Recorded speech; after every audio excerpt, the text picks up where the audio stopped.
here. Perhaps he's even trying to work inside out on us. All right? And just for the sake of argument right now, let's say I have a straight tackle next to me. He's the contained player. And so I've got help in my 5 gap. All right? So what I want to do on that, again, power step. All right, so the tackle is here, ball's in there. I power step, and now as I start feeling base, and I start feeling him work to my inside. The thing we want to do is long arm now at the inside and control that man and still control that 1 yard square. All right, that's fundamental. That's square one. The thing we want to coach against is when he starts working his head inside, is take the path of least resistance and now work out. Now I'm walled off. Now I'm really not a factor in the play, and I've created a crease. The type of play that can happen on that is isolation, dive, belly, something along those lines. Okay, if I read isolation, ball's off the line, and basically what they're going to try and do is wall off here and wall off here. Now, I'm aggressive against this man, and I'm aggressive. And now I read isolation. Now I can go ahead and start working into a fall off a squared position where I've got my leverage to the ball on the hip of the ball carrier, and I can start working my way to the A gap or B gap. And I can start working it across this way here. But that's basically on page 2. The big thing is we want to get here, and now if I'm able to read it, to work back to here. I want to avoid doing this because the good back will get here. If I'm here and that thing bounces outside, I'm still in position to recover. But I want to, again, keep my shoulders parallel, get the good power step, keep my shoulders parallel, and keep leverage to the ball. All right, so against an inside-out type of a block or a base block, again, those shoulders being parallel is very, very important, very, very critical. All right, versus the arc block. And typically we associate the arc with an option play, but it can also be a pass release, and it can also be a sprint draw.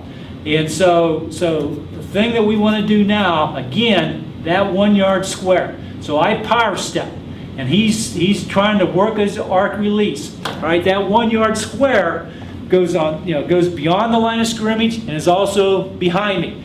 So as I power step and I start reading arc, now he's outside of me, and he wants to get away from me. He's not really concerned about blocking me, and it is obviously an arc block. Now I just want to come back, stay on his inside hip, and I'm reading the ball. If ball's down the line on the option, then I'll get into my feather technique. If the ball's off the line of scrimmage and it's pass, and depending on our coverage, I'm able to get into my rush or get into my pass drop. If it's a pop pass to the tight end, I'm still in position. I'm buying time for that secondary defender to get in on that play as well. But again, my shoulders are parallel. I'm trying to get that power step. He's avoiding me, so I don't want to chase him. I still have my 1 yard square. I just stay on his inside hip. Now, if it's an option and ball is coming down the line of scrimmage, so I have my arc. Ball's down the line of scrimmage. I'm the quarterback's read on pitch or keep. So now I'm going to get in that feather technique. All right. So now I'm off a yard off the line of scrimmage. And the quarterback is coming to me, and I just want to get some static in my feet, stay square, let him get to me, and just be able to touch him on the stomach. So, for example, if this podium is the quarterback, I just want to be able to get almost into this position where I'm touching him. But again, my shoulders are square. I don't want to turn at him. I don't want to be up here too deep, because a good quarterback will get up inside of you. He'll beat you on that play. Get here and force him to be indecisive. We've run the option and played against the option and played against the people that run it really well, and some people that we've been able to play pretty well against that do run it. And the thing that we've seen is if he's got to think, if he's got any hesitation, now we're winning that play. And so we want to stay square and let him come to us, and that's our feather technique. We've got some other things that we do against the option, but again, I'm talking about square one and very base defense at this point. All right, now, let's say this week we're not playing an option team. There's nothing along those lines, but still, what we want to do on the arc now, we're reading near guard to near back. So it could be a case of where there's a kick out. So as I arc, I read it. Now I'm going to come on and take on the kick out block. All right. We've done it a couple different ways. We've wrong armed it, which is very similar to the trap technique, and we've also played it square. And if we play it square, and if this camera, for example, right now is the kick out block on me, and I'm stepping out and I see it coming, I'm back up inside, anchor my outside leg, and take it on with the inside joints, pad under pad, and constrict that hole. All right?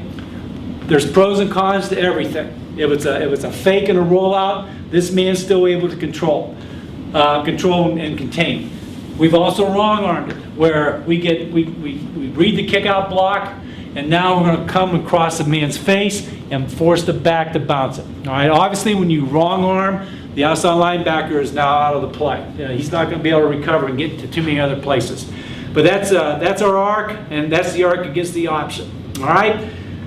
The down block, and again, going back to one of our cardinal rules, we want to keep the tight end off the linebacker. All right. So now, if we get the down block, and I'm just going to make it really simple. There's a double here. Perhaps we're going backside.